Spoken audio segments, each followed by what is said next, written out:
Guys, you know what you do on a very cloudy, breezy, rainy day? Yeah, I do. You stay inside, you have some soup, and you watch your favorite TV show. No, you come outside. We've had over 5 inches of rain in the last couple days. I'll stay inside, but Yeah, and we're in between rain showers. But yesterday I was down in my gardens in between rain showers, and all of my beautiful Primrose. primroses. You don't study everything every day, and I noticed how big and they need to be divided. And I moved these yesterday. These pretty white with yellow. They were back behind the daffodils, where you can't see them. Well, and whose fault was that? That was mine. And these are your spring bloomers, so I brought them out front because as summer progresses, they'll stay green, depending on how hot our season gets, but they won't be blooming. And then the heuchera, the deep purple, they'll be thicker, and then the daylilies will fill in. So you have to think about your gardens. But when I'm down here, I'm thinking, oh my gosh, look how huge and beautiful these are. And I want a serpentine look from the top when I'm looking down in my garden. So that's what we're doing today. You can move your primula or primroses earlier than I'm doing today in early spring if you were wise enough to look at them and say they look too big. You can do them in the fall. And I'm going to do them today while they're in bloom, so I know the color, even though I could take a picture and I'm not. But I'm going to do them today. And when you do it on a cool, cloudy day with moist soil and a lot of moisture, and my 10-day forecast, we may have a couple warm days of 70s, but then it's 60s and 40s. These little guys are going to do fine. And if I lose a few blooms, I'm okay with that, because now it's set up for next spring to be even prettier than today. So we're going to move primroses, and then I have sedum that I'm going to move to today. It's a fall bloomer. It is a sedum like this, but I have a whole plant that I noticed when I walked through in my irises that has developed off of the main plant. So we're going to get that moved today in these good conditions. Both of these plants need a lot of fertilization. I mean, if you want your primroses, I have never fertilized my primroses. I do throw compost on them, but use a low nitrogen fertilizer or a bloom boost, whatever. But I've never done that. And even with my sedums, they prefer any fertilization, good draining soil. I always throw a little compost on them, but they are easy to grow, and they are definitely your fall bloomers. The sedums are, but your spring bloomers, if you want to move anything, do it if you can, on a nice cloudy rainy day. So that's what we're doing. I'm going to start with this one. I've already dug some holes. So we're going to start right here with this clump right beside the daffodils. And look how easy it's coming up out of the ground. And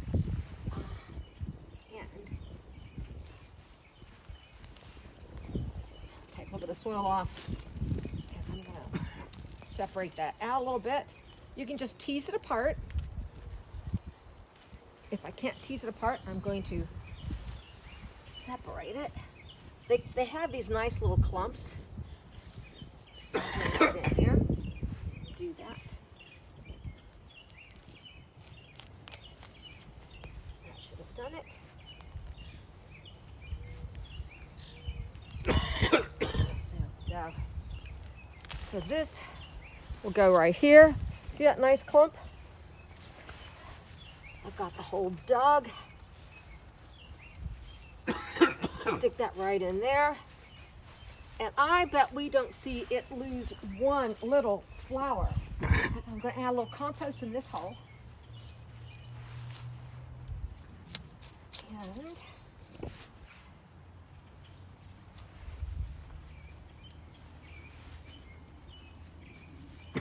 get that in there.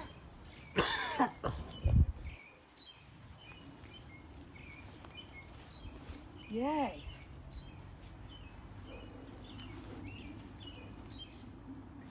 I don't know how many years I've had these,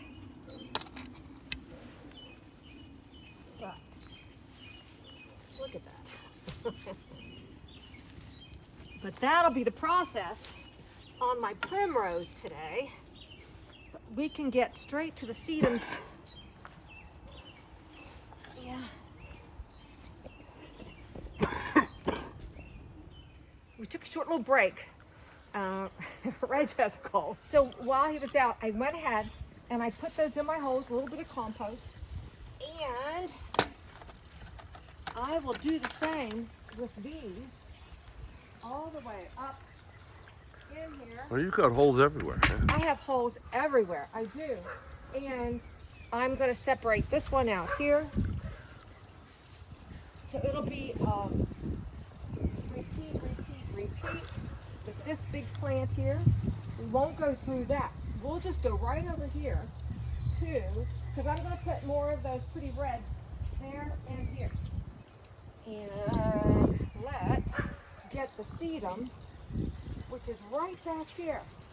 Look at this sweet little plant coming off of the mother plant. This is Sedum Autumn Joy. Hopefully. Looks like you might get a couple of them. Well, I'm going to put them all together. I want them all together.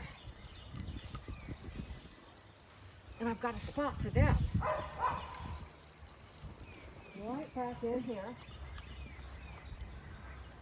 And again, your sedums, they are your fall bloomers. This is the autumn sedum. It stands up nice compact heads.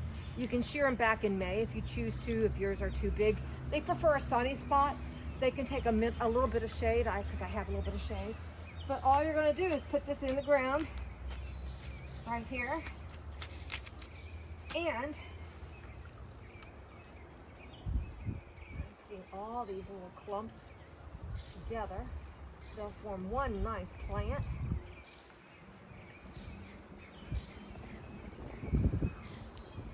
This part of the garden will have a complementary repeat of the Sedum Autumn Joy that I have spotted throughout my garden. It's beautiful for interest. So, if you're having the same kind of weather I'm having, take a walk through your garden, a shovel, go ahead and divide some of these spring bloomers if you want to. You'll have a lot of success. Get out there, take a look.